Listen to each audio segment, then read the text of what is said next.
మీ అందరికీ ఎస్సీపురం ఫ్రాన్సిస్ వారి పండగ శుభాకాంక్షలు. ఫ్రాన్సిస్ గారు పంచగాయాలు పొందిన గురువు. ఫ్రాన్సిస్ గారు తల్లి శ్రీ సభలో ఒక ఆశాజ్యోతిగా వెలిగిన గురువు. పునీత ఎస్సీపురం ఫ్రాన్సిస్ వారు ప్రకృతి ప్రేమికుడు. ఆయన ఇటలీ దేశంలో అసిసి పట్టణంలో 1182వ సంవత్సరంలో తండ్రి పీటర్ బెర్నార్డ్, తల్లి పీకా దంపతులకు జన్మించిన బిడ్డ.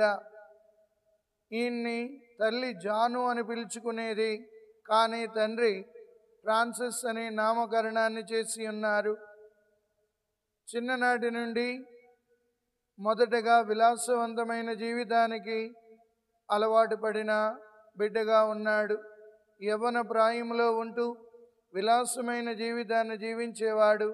కారణం ధనవంతుల కుటుంబం